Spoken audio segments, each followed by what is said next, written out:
if not all of us, know you from this forum, and your reputation goes before you with your wonderful field guides and your app. So over to you. We look forward to seeing what you've been up to in a little nature reserve close to home. Thanks, Rick. Here we go. Okay, can you all see that? Yeah. Yep. Actually, it's not just one. I decided not to stick to one little nature reserve. I've gone through the ones that I've been busy in during the lockdown. The thing about Durban is it's got a beautiful patchwork of little forest reserves all around the place. And Durban used to be, in the old days, I believe, very like Abidjan. It was a town built around a forest called Stellenbosch. And there's still quite a few remnants of it left. But if you go a little bit further afield, you can get some really nice places as well. So this one on the front page here, this is actually a little bit further away from Durban. This is down near on Doni Park. This is Vernon Crook's Nature Reserve. And you can see it shows nicely what you get around Durban. You get a combination of these sandstone grasslands and these riverine, or not so much riverine, more they're the sort of remnants of forests in the areas that were too steep to plough, basically. And a lot of the trees on the edges are fire resistant, so they don't get burnt very easily. Just to move on to just a bit of a context as to where I've been operating. You can see Southern Africa or South Africa there, and that little rectangle shows the area that I've been busy in during the lockdown. And in the inset, you can see there the 6 nature reserves that I went to. Obviously, during lockdown, I was limited to my garden. Then I went to the local nature reserve at Ipiti, and then when it got a bit less constrained, I went out to Pigeon Valley and kind of Steenbank. And then I went large and I went down to Doni Park because I was sick and tired of being stuck in Durban. Okay, so let's start off. This is the sort of areas. I don't know if you can see these. They're a little bit small. You can see that I've put Google Maps of the various areas, and this here at the top here shows the Kloof area, and you can see this gorge running through, full of beautiful forests. This actually runs through the suburb called Kloof. In Afrikaans, Kloof, but if you live in Durban, it's Kloof, because we speak English in Durban. The one at the bottom here is where I live. This is a waterfall at the top here, and this is the middle of the forest reserve where I spent some time. You can see some of the species that I found around there. Smoky spreadwings I get in my garden. Orchard widow I get in my garden. These Urema desjardinsia, I finally managed to get one in flight. Catapsilia florella, the African migrants, hiding in some yellow leaves there. Bernoulli sticer, the false-dotted border. That flies all over the coast. That particular one was photographed at Doni Park, which is down here. This is a beautiful golf course down on the south coast. And it's got a large forest which has been looked after by the people who own the golf course, and Clive Krukelberg, who's also a well-known lepidopterist, was for many years the custodian there. And going up to Durban, this is Durban, you can see the harbour here. You can see what's left of Stellenbosch. There's not much of it left, unfortunately, but there are little bits all over the place. I would have loved to have gone to Durban when it had a huge forest in the middle of the town. And here's a few examples of what you find there. Golden piper, Iritana dryope, Echeria, the chief, and a couple of birds I got down there as well. Beautiful yellow rump tinker bird, and this thick-billed weaver, and some nice butterflies. A proper Afrogegonese netostedi with absolutely no yellow on it at all, and Caraxes candiope, which is a very common Caraxes around here, and Aclaris McKinney, which turns up all over the place. It's a skipper that likes riverine bush. So going into Gillet's and Ipiti Nature Reserve, this is my garden at the top left, and the one on the right is also my garden. I've got a forest path leading through there, and for nearly 6 weeks that's where I was absolutely constrained, so I couldn't go anywhere else. I think I got something like 120 species of butterfly and moth in that period. And this beautiful place at the bottom here, that's Ipiti Nature Reserve, this dam, which is one of the best odonata or oding places in the area, you get lots of dragonflies there. Of course, it being the middle of winter now, there isn't that much doing, but normally you can reckon on finding around about 25, 30 species down there. Here's some examples of the animals I found around that area. Not all butterflies and moths. The peach moth, the Aegibolis valentina, which I believe is found over most of Africa. Brown-headed kingfisher, which is I've started, like I'm not Robin, I've started using bird pics now. So all of these birds have been put on bird pics. The brown-headed kingfisher is always around our garden. See it very often. Sargassum matosi, the forest dolphin, is quite common. It feeds on one of the plants in my garden. Can't remember its name right now. And then of course the black cuckoo shrike, which was a real thrill to find because I'd never seen one before. And this female turned up a couple of weeks ago and posed nicely. Paralethe dendrophilus, which is totally endemic to South Africa. It's not found anywhere else in the world. It's one of our most ancient butterfly species, pretty much known to be more closely related to the lethe browns that you find in America. And it's a Gondwana relic, and I get them in my garden, which I'm incredibly proud of, I must be honest. Some moths, species tiger, Asotus speciosa. I found a larva of this on my fig tree when I was looking for fig tree blue caterpillars. I found this caterpillar, so I read it through. And this one here was a real surprise. I've got a big what's it called? It's a bush willow, hiccup nut. Anyway, it's the host plant of Nectis cyclava marpessa, and I was one of the combretums, is it? Combretum bracteosum. That's right. Yeah. Thank you, Rick. Yeah. Okay. I found these weird, incredibly thin geometric caterpillars, which look just like a leaf petiole. And I showed them to Herman Stody, and he said, "Oh, it'll be just some sort of emerald." And it turned out to be this thing, Chrysocrospida liata, which doesn't have a common name. And it turned out to be a first ever rearing of that genus of moths, which of course is in the Virtual Museum. Charaxes viranis at the moment, they're everywhere. Seems to be the earliest Charaxes we get in this area. The smoky spreadwing, you get them in Epiti, but you also get them in the garden. And then these clouded mother of pearls, Fredegonia anacardia nebulosa. I get a lot of them in the garden. They seem to be quite common around the area. I've watched the females so many times, I haven't managed to rear them through yet. This beautiful fresh Pantala pubescens, which turned up one day during the lockdown and posed beautifully for the photographs. It must have hatched out very recently. Charaxes drusianus, the silver barred emperor or silver barred Charaxes. I get a lot of those in the garden because I got the host plant on Doni. Doni is, help me, Rick.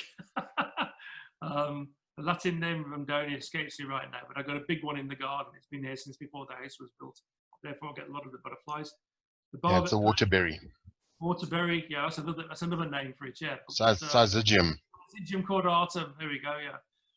Barbet perches, they're very common around the dam down in the PT, and that photograph was taken just before the lockdown, actually, so I'm cheating a bit there. And of course, the crowned eagle, that one in the middle of the lockdown flew over my garden, and I was able to get onto it quickly enough with the 300mm lens.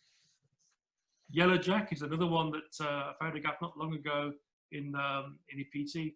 Southern Black Firecatcher, those things are everywhere in my garden. I've got a gang of them that hang around catching butterflies. I'm actually not too sure how much I love them, in fact, because they're murderous. But those things and the fork-tailed drongos, and they keep the butterfly numbers down. And then of course Telchinia igola, the dusky-veined acria, very common in my garden because I've got a massive specimen of the host plant, or more than one, Urera trinervis, and they're always around. So, okay, now we go to Cranston Nature Reserve, where I was only able to get into during when the hard lockdown finished. It opened up for a couple of weeks, and then there were just so many people picnicking there, and unfortunately they tried to keep the numbers down, and one of the rangers got attacked by a bunch of picnickers who didn't take kindly to not being allowed in. So they closed it down again, which is a real pity because it's one of my favourite places.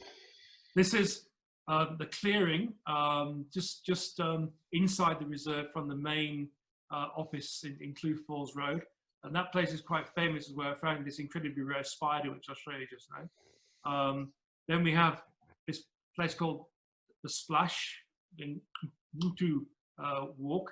This is a river at the top of the reserve, and it carves this enormous gorge, as you can see.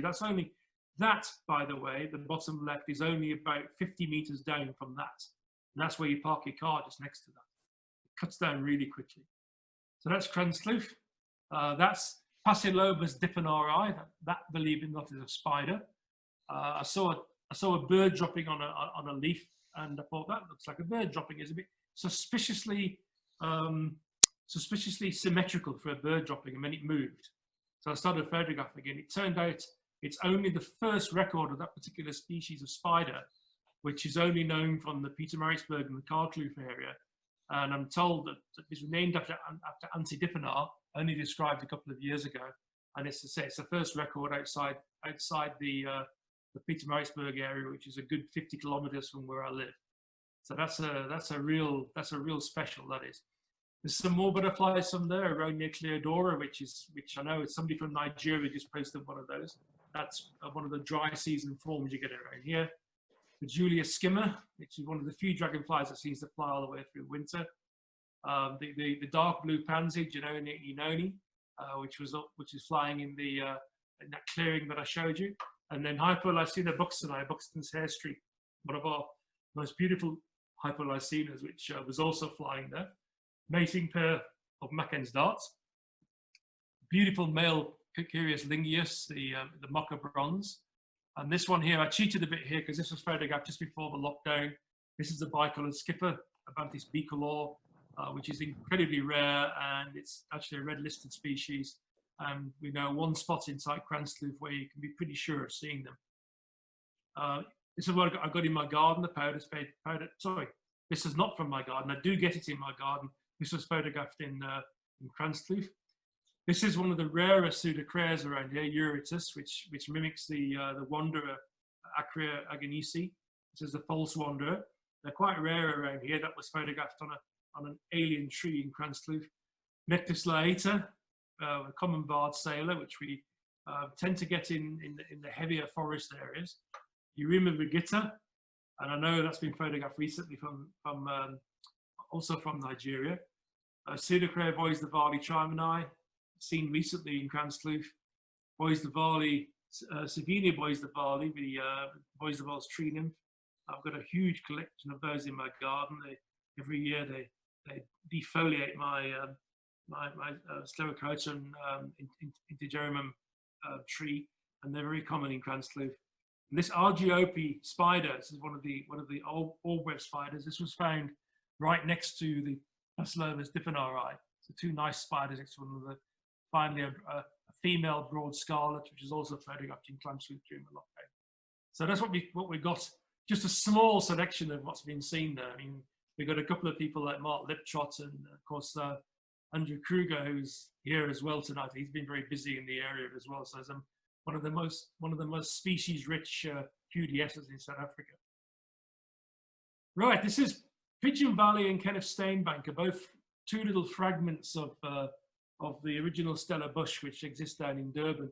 This is Pigeon Valley here, which is quite a steep-sided little valley. It's full of good butterflies and birds. It's actually punches really above its weight. It's one of the few places where we still find Aeolus amulus, which I haven't put in this show because I really haven't seen one during the lockdown. I'm not going to cheat too much. This is Kenneth Steenbank. This is the classical sort of coastal grassland mosaic on the flatlands.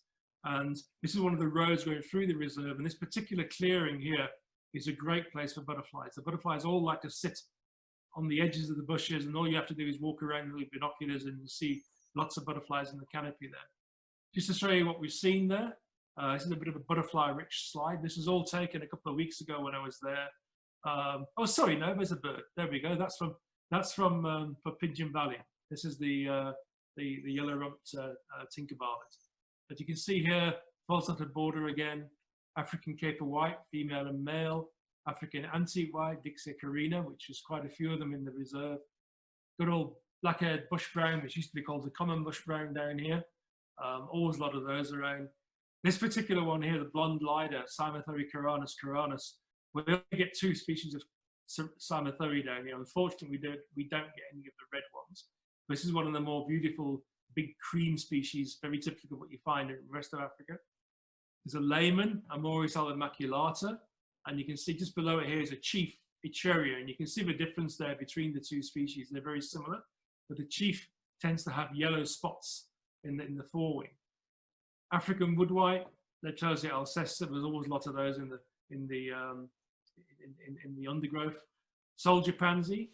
Now, our local soldier pansies usually have a yellowish buff underside with lots of eye spots and fine lines. But in winter, you get these incredible dry season forms with this sort of dark brown to khaki underside with a single yellow line across the underside. Mocha swallowtails, Papilio dardanus, this female came and visited me in that clearing. Charaxes veranis again, which is I was at Harold Johnson Nature Reserve today, and I lost count of how many of them I saw there. Small antique white, the Dixia pigia, one of the commoner whites around Durban.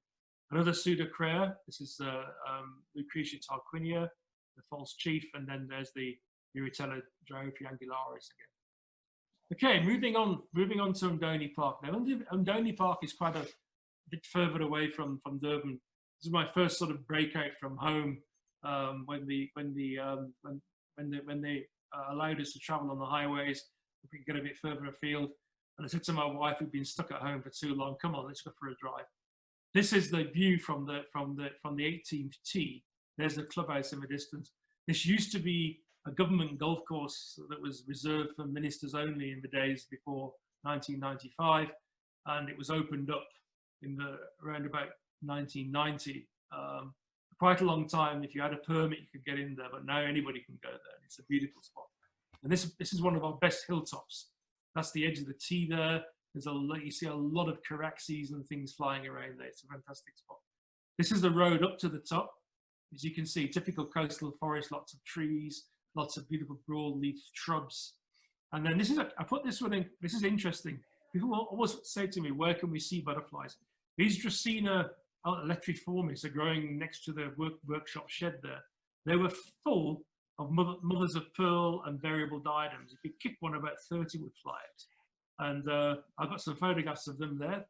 There's one of the variable diadems, the Amphion Wahlbergiform Mima. And these, you can see the mother of pearls. There are 2 there sheltering under a leaf that were visible, but there are another half a dozen of them behind. And once I kicked it, they all flew out, and I got some pictures of them sitting out in the open. Clouded flat, Tagiaris fleecis, also sitting on the same Dracaena.